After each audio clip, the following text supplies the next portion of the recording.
അമേരിക്കയും ഫ്രാൻസും കൂടി ചേർന്നെടുത്ത സമാധാന നീക്കം ഇസ്രായേൽ ഇപ്പോൾ തള്ളിയിരിക്കുകയാണ്.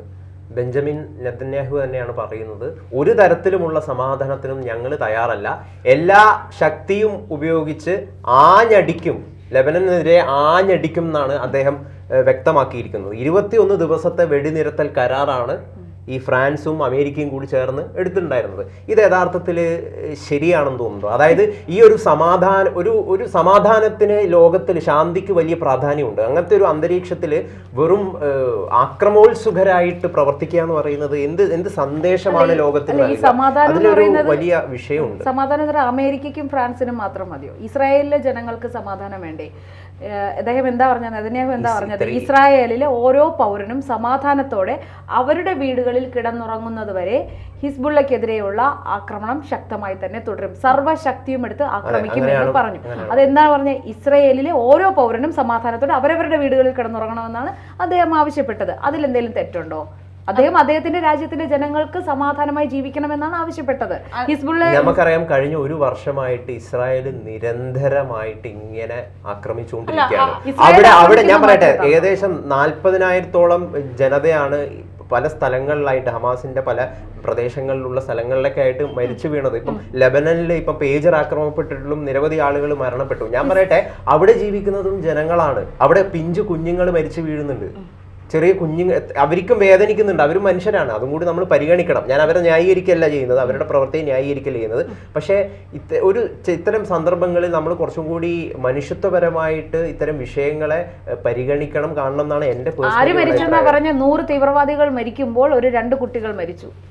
ഇസ്രായേലില് സൈനികർ എല്ലാം മരിച്ചു വീഴുകയാണ്. ഞാനൊരു കാര്യം ചോദിക്കട്ടെ, കഴിഞ്ഞ ദിവസം ബെഞ്ചമിൻ നെതന്യാഹു തന്നെ പറഞ്ഞു, ലെബനിലെ ജനങ്ങളോടും ഗാസയിലെ ജനങ്ങളോടും, നിങ്ങൾ ഹിസ്ബുള്ളയുടെ മനുഷ്യ കവചമാകരുത്, നിങ്ങളുടെ വീടുകൾ അവർക്ക് വേണ്ടി തുറന്നു കൊടുക്കരുത്, നിങ്ങളുടെ ജീവനും കൊണ്ട് രക്ഷപ്പെടാനുള്ള മാർഗങ്ങൾ തേടും. ഞങ്ങളുടെ ലക്ഷ്യം നിങ്ങളെ പോലുള്ള സാധാരണക്കാരല്ല, സാധാരണ ജനങ്ങളല്ല. ഞങ്ങളുടെ ലക്ഷ്യം തീവ്രവാദികളായ ഹമാസും ഹിസ്ബുള്ളയുമാണ്. അവരെ തീർക്കുന്നത് വരെ, അവരുടെ അവസാനം കാണുന്നത് വരെ ഞങ്ങൾ അവരുടെ അന്തകരായിരിക്കും എന്നാണ് ബെഞ്ചമിൻ നെതന്യാഹു പറഞ്ഞത്. അപ്പോ ഈ ഇസ്രായേൽ പോരാടുന്നത് സാധാരണ ജനങ്ങൾക്ക് കൂടി വേണ്ടിയാണ്. അവിടുത്തെ തീവ്രവാദ സംഘടനയായ അല്ലെങ്കിൽ തീവ്രവാദികളായ ഹിസ്ബുള്ളയ്ക്കും ഹമാസിനുമെതിരെയാണ് ഇസ്രായേൽ പോരാടുന്നത്, അല്ലാതെ അവിടുത്തെ സാധാരണ ജനങ്ങൾക്കെതിരായിട്ടല്ല. ജനങ്ങളെ ബന്ദികളാക്കി അവരുടെ സ്ഥാപന ജംഗമ വസ്തുക്കൾ ഉപയോഗിച്ചു അവരെ മൃഗീയമായി ബലാത്സംഗം ചെയ്ത പൂർണ്ണ ഗർഭിണികളെ വരെ ഇവർ ബലാത്സംഗം ചെയ്തു എന്ന വാർത്തകൾ പുറത്തു വന്നിട്ടുണ്ട്. അത് സമാധാനമല്ലേ ഗൗതമേ? ഫ്രാൻസും അമേരിക്കയും കൂടി ചേർന്നെടുത്ത ഈ വെടിനിരത്തൽ ഇതെന്തുകൊണ്ട് ഇസ്രായേൽ ലംഘിക്കുന്നു? അതിന്റെ കാരണമാണ് ഞങ്ങൾ ഇപ്പൊ പറഞ്ഞത്. ഇപ്പൊ ഇസ്രായേലിനെതിരെ രൂക്ഷ വിമർശനവുമായിട്ട് UN സെക്രട്ടറി ജനറലും വന്നിട്ടുണ്ടായിരുന്നു. അന്റോണിയോ ഗുട്ടറസ് പറഞ്ഞത് എല്ലാ നരകവും ഒരുമിച്ച് അഴിച്ചുവിട്ടു എന്നാണ് അദ്ദേഹം പറഞ്ഞത്. ഈ വെടിനിർത്തലിനെ UN പൂർണ്ണമായും പിന്തുണയ്ക്കുന്നു എന്നാണ് അദ്ദേഹം പറഞ്ഞത്. പക്ഷെ അപ്പൊ ഇസ്രായേൽ ചോദിക്കുന്ന ഒരു ചോദ്യമുണ്ട്. 2006 മുതൽ ലെബനനിൽ തുടരുന്ന UN ദൗത്യസേന എന്തുകൊണ്ടാണ് ഹിസ്ബുള്ളയെ തുരത്തിയില്ല? ഹിസ്ബുള്ള സമാധാന സേനയൊന്നും അല്ലല്ലോ. ഹിസ്ബുള്ള അവിടെ എന്താണ് ചെയ്യുന്നത്? സമാധാന പ്രവർത്തനങ്ങളാണോ ചെയ്യുന്നത്? സ്ത്രീകൾക്കും കുട്ടികൾക്കും വേണ്ടിയിട്ടുള്ള സമാധാന പ്രവർത്തനങ്ങളാണോ? സുരക്ഷ ഒരുക്കുന്നുണ്ടോ? എത്ര ഹോസ്പിറ്റലുകൾ ഇവരുടെ ആയുധപ്പുരകളാക്കി, അവശ്യ സാധനങ്ങൾ, ഹോസ്പിറ്റലിൽ ഓക്സിജൻ പോലും ഇല്ലാതെ എത്ര കുട്ടികൾ മരണപ്പെട്ടു. ഈ തീവ്ര സംഘടനകൾ ഇസ്രായേലിനെതിരെ അഴിച്ചുവിടുന്ന ആക്രമണങ്ങളെ നിയന്ത്രിക്കാൻ എന്തുകൊണ്ട് ഇവർ നാവനക്കുന്നു? വെടിനിർത്തൽ മാത്രം പ്രഖ്യാപിച്ചാൽ മതിയോ? എന്തുകൊണ്ട് ഇസ്രായേലിലെ ജനങ്ങളെ ഒരു ജൂതന്മാരെ പോലും വച്ചേക്കില്ല എന്നാണ് ഹിസ്ബുള്ള പറയുന്നത്, അല്ലെങ്കിൽ ഹമാസ് പറയുന്നത്, അല്ലെങ്കിൽ ഇറാൻ ഇവരെ കൊണ്ട് പറയിപ്പിക്കുന്നത്? പിന്നിൽ നിന്ന് കളിക്കുന്നത് ഇറാനാണ്. ഇസ്രായേൽ നൽകേണ്ട പ്രതികരണങ്ങൾ നേരത്തെ തന്നെ നൽകിയില്ലേ? ഈ പേജർ ആക്രമണത്തിലൂടെയും വോക്കി ടോക്കി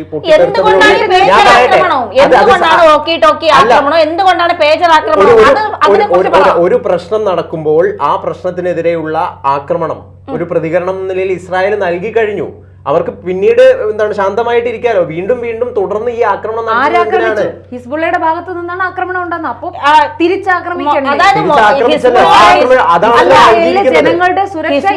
മൊസാദിന്റെ, ഇസ്രായേലിന്റെ ഏറ്റവും വലിയ ചാര സംഘടനയായ മൊസാദിന് നേർക്ക് അവരുടെ കേന്ദ്രത്തിലേക്ക് ഹാദർ 1 എന്ന ബാലിസ്റ്റിക് മിസൈൽ അയച്ചപ്പോഴാണ് ഇനി മിണ്ടാതിരിക്കാൻ കഴിയില്ല എന്ന് പറഞ്ഞുകൊണ്ട് ഇസ്രായേൽ തിരിച്ചടി തുടങ്ങിയത്. രൂക്ഷമായ രീതിയിൽ. ഇപ്പൊ പേജർ ആക്രമണവും വാക്കി ടോക്കി ആക്രമണവും എന്താണ്? ഇവർ പേജർ തിരഞ്ഞെടുക്കാനുള്ള കാരണം എന്താണ്? ഈ തീവ്രവാദികൾ പേജർ തിരഞ്ഞെടുക്കാനുള്ള കാരണം എന്താണ്? അതിനൊന്നും ന്യായീകരിക്കുന്നില്ല. അവർക്ക് ഈ സംവിധാനത്തെ എന്താണ് കമ്മ്യൂണിക്കേഷൻ ഇസ്രായേലിൽ പിടിക്കാൻ പറ്റില്ല എന്ന് വിചാരിച്ചിട്ടാണ് ചെയ്തത്. പക്ഷേ ഇസ്രായേൽ പിടിച്ചു. എടുക്കണ്ടേ? ഇസ്രായേലിലുള്ള വടക്കൻ അതിർത്തിയിലുള്ള 70,000-ഓളം ഇസ്രായേലി പൗരന്മാർക്ക് നാടുവിട്ട് പോവേണ്ടി വന്നു. അപ്പൊ അതെന്തുകൊണ്ടാണ്? അവരുടെ ജീവന് വിലയില്ല, ജൂതന്മാരുടെ ജീവന് വിലയില്ലേ?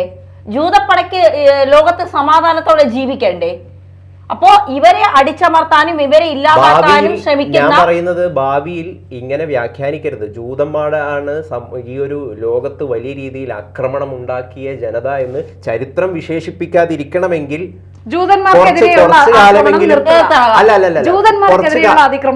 നിർത്തണം. പക്ഷെ നിരന്തരമായിട്ട് ഇതിപ്പോ എത്ര ആരാണ്?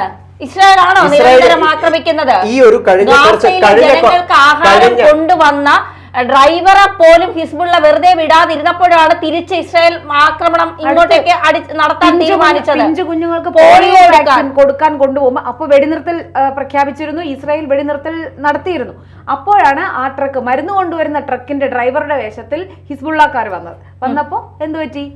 ഇസ്രായേലിന് നേരെ ആക്രമണം അവർ അഴിച്ചുവിട്ടു. അപ്പൊ ഇസ്രായേലിന് നേരെയാണോ സംസാരിക്കുന്നത്? പലസ്തീനിലെയും ഗാസയിലെയും ജനങ്ങൾക്ക് വേണ്ടി, ലെബനിലെ സാധാരണ ജനങ്ങൾക്ക് വേണ്ടിയാണോ സംസാരിക്കുന്നത്? സാധാരണ ജനങ്ങൾക്ക് വേണ്ടിയിട്ടാണ് ആ സാധാരണ ജനങ്ങളോടാണ് നെതന്യാഹു പറഞ്ഞത്, നിങ്ങൾ ഈ തീവ്രവാദികളുടെ മനുഷ്യ കവചമാകരുത്, നിങ്ങൾ ഓടി രക്ഷപ്പെടൂ. അതെ, നിങ്ങളുടെ ലിവിംഗ് റൂമുകൾ അവരുടെ ആയുധപ്പുരകളാക്കരുത്, നിങ്ങൾ ഓടി രക്ഷപ്പെടൂ. ഈ പറയുന്ന ഫ്രാൻസും അമേരിക്കയും ഈ പറയുന്ന സാധാരണ ജനങ്ങൾ ഏറ്റെടുക്കാൻ തയ്യാറാണോ? ഞാൻ പറയട്ടെ, ഈ ഒരു വർഷ കാലയളവിനിടയിൽ നിരവധി ആളുകളാണ് ഈ പ്രദേശങ്ങളിലൊക്കെ എല്ലാം മരിച്ചു വീണിട്ടുള്ളത്. കുറെ അധികം കുഞ്ഞുങ്ങൾ ഈ ഒരു ആക്രമണത്തിന്റെ ഭാഗമായിട്ട് മരിക്കുന്നത് ഇത്തരം പിഞ്ചു കുഞ്ഞുങ്ങളാണ്. അപ്പം അവരോട് നമുക്കൊരു കരുണയുടെ സ്വഭാവം അല്ലെങ്കിൽ കരുണയുടെ അംശം നമ്മൾ കാണിക്കണ്ടേ? ഇസ്രായേൽ പിഞ്ചു കുഞ്ഞുങ്ങളില്ലേ? ആ കുഞ്ഞുങ്ങൾക്ക് കരുണ വേണ്ടേ? സമാധാനം വേണ്ടേ? അവിടെ ഉള്ളവർക്ക് ജീവിക്കണ്ടേ? ഇപ്പോഴും ഞങ്ങൾ ആവർത്തിച്ചു പറയുന്നു, പലസ്തീനിലെ സാധാരണ ജനങ്ങളോട് ആർക്കും വിരോധമില്ല. മനസ്സിലായി. തീവ്രവാദ സംഘടനകളോടാണ് ഇവർക്കൊക്കെ വിരോധം. ഈ സഹതപിക്കുന്ന രാജ്യങ്ങൾ എന്തുകൊണ്ട് നിങ്ങൾ ഞങ്ങൾ ഏറ്റെടുക്കാൻ തയ്യാറാണെന്ന് പറയുന്നില്ല? നിലവിലത്തെ ഇപ്പോഴത്തെ ഈ ഒരു യുദ്ധത്തിന്റെ അന്തരീക്ഷം ഉണ്ടായത് തീർച്ചയായിട്ടും ഹമാസിന്റെ ഭാഗത്തു നിന്നുണ്ടായ ഒരു ആക്രമണത്തിന്റെ ഭാഗമായിട്ടാണ് ഉണ്ടായിരിക്കുന്നത് എന്ന് അറിയാം. അത് തെറ്റ് തന്നെയാണ്, അത് അംഗീകരിക്കുന്നു. പക്ഷെ പിന്നീടുണ്ടായ തിരിച്ചടികളിൽ ഏത് വശത്തുള്ള ആളുകളാ കൂടുതൽ മരിച്ചു വീണത്? അതെന്തുകൊണ്ടാണ് എന്ന് ചിന്തിക്കൂ. ലെബനനിലെ ഒരു 3 വീടെടുത്താൽ അതിൽ ഒരു വീട്ടിലെങ്കിലും ഈ ഹിസ്ബുള്ളയുടെ ആയുധ ശേഖരം സൂക്ഷിച്ചിരിക്കുകയാണ്. അപ്പൊ അവിടെ ഈ ആയുധ ശേഖരം സൂക്ഷിച്ചിരിക്കുന്നത് എന്തിനു വേണ്ടി? ആ വീട്ടിലെ ജനങ്ങൾക്ക് എന്ത് സുരക്ഷയാണ് ഈ ഹിസ്ബുള്ള വെക്കുന്നത്? തോക്കിന്റെ മുന്നയിലാണ് ആ വീട്ടിലുള്ളവരുടെ ജീവിതം. ആ വീട്ടിൽ പ്രായപൂർത്തിയായ പെൺകുട്ടികൾ അല്ലെങ്കിൽ ഉണ്ടോ ഇല്ലയോ, അവരെ അതിക്രൂരമായി ഈ തീവ്രവാദികൾ ബലാത്സംഗം ചെയ്യുന്നുണ്ട്. അപ്പൊ ഇതൊക്കെ ആരും ചോദിക്കണ്ടേ? ഇതൊന്നിനും മറുപടിയില്ലേ? ഇസ്രായേൽ യുദ്ധം നടത്തുന്നു, ഇസ്രായേൽ മനുഷ്യത്വമില്ലാതെ പെരുമാറുന്നു. ആ ചോദ്യം 2006 ഈ UN ദൗത്യസേന എന്തുകൊണ്ട് ഇവരോട് വെടിനിർത്തൽ ആഹ്വാനം ചെയ്യുന്നു, ഇവരോട് സമാധാനപ്പെടാൻ പറയുന്നു? ആ ഒരു പ്രവൃത്തി എന്തുകൊണ്ട് ഇവരോട് ചെയ്യുന്നില്ല? നിലവിൽ ഇസ്രായേലിന്റെ അത്ര ശക്തി, ആയുധശക്തി ഈ പറയുന്ന ആളുകൾക്ക് ഹിസ്ബുള്ള ആയിക്കോട്ടെ അല്ലെങ്കിൽ ഹമാസോ പാലസ്തീനോ ഉണ്ടോ? ഇല്ല. എന്നാ മര്യാദക്കിരിക്കും. ഇല്ല. ചെറുത് കൊടുത്ത് വലുത് വാങ്ങാൻ നിൽക്കരുത്. അത് ഇത് പറയുന്നത് തുടക്കത്തെ കാര്യല്ലേ? പിന്നീട് ഞാൻ പറയട്ടെ, ആദ്യം ഒരു പ്രകോപനം ഉണ്ടായപ്പോൾ ഈ യുദ്ധമുണ്ടായി. പിന്നീടുള്ള കാര്യങ്ങളിൽ മുഴുവൻ അത്തരം അധികം രീതിയിൽ അവരുടെ ഭാഗത്ത് നിന്ന് പ്രകോപനം ഉണ്ടായിട്ടില്ല. ഇസ്രായേല് ഒരു ശത്രു മനോഭാവത്തോടുകൂടി തുടരെ കൊന്ന് കുഴിച്ചു മൂടിക്കൊണ്ടിരിക്കുകയാണ്. അവരുടെ ഭാഗത്തുനിന്ന് മനോഭാവം ഉണ്ടാവാതിരിക്കുമ്പോഴാണോ ഈ പിഞ്ചു കുഞ്ഞുങ്ങൾക്ക് ആഹാരവുമായി വന്ന, അല്ലെങ്കിൽ ഗാസയിലെ ജനങ്ങൾക്ക് ആഹാരവുമായി വന്ന മരുന്നുമായി വന്ന ട്രക്കിലെ ഡ്രൈവറെ വെടിവെച്ച് കൊന്നത് ഇവർ അതിനുശേഷം സമാധാനം വരുത്തിയിട്ടാണോ? ഇപ്പൊ മൊസാദ് പോലുള്ള ഒരു ചാര സംഘടന ഉള്ളത് കൊണ്ട്, ഈ റെൻസൺ എന്ന് പറയുന്ന ആളിപ്പോ എവിടെയാണെന്ന് നമുക്കറിയില്ല. പക്ഷെ ആ ചാര സംഘടനയിലെ ആളുകൾ കൃത്യമായി പ്രവർത്തിച്ചത് കൊണ്ടാണ് ആ വാക്കി ടോക്കിയും പേജറും ഒക്കെ പൊട്ടിത്തെറിച്ച് കുറെ തീവ്രവാദികൾ ഇല്ലാതായത്. കാരണം അതും കൃത്യമായി ഇസ്രായേൽ പ്ലാനോട് കൂടിയാണ്. അവിടെ ഒരു മാർക്കറ്റിൽ പൊട്ടിത്തെറി ഉണ്ടാകുമ്പോൾ ആ മാർക്കറ്റിലെ മുഴുവൻ ജനങ്ങളെ അല്ല അവർ നോട്ടമിടുന്നത്. ആ ഭീകരനെ മാത്രമാണ്. അത്രയും കരുതലോടെയാണ് ആ വാക്കി ടോക്കിയും ആ പേജറും ഒക്കെ പൊട്ടിത്തെറിച്ചത്. തീവ്രവാദികൾ മനഃപൂർവ്വമാണ് സ്കൂൾ, ആശുപത്രി തുടങ്ങിയ ജനക്കൂട്ടം ഒരുപാടുള്ള സ്ഥലങ്ങളിൽ കേന്ദ്രീകരിച്ച് പതിയിരിക്കുന്നു. നീ ദേശാഭിമാനിയായ പലസ്തീൻ ഐക്യദാർഢ്യം പ്രഖ്യാപിക്കുന്നത് പോലെ പലസ്തീനാണ് വലുത്, പലസ്തീനാണ് വലുതെന്ന്, ഹമാസാണ് വലുത്,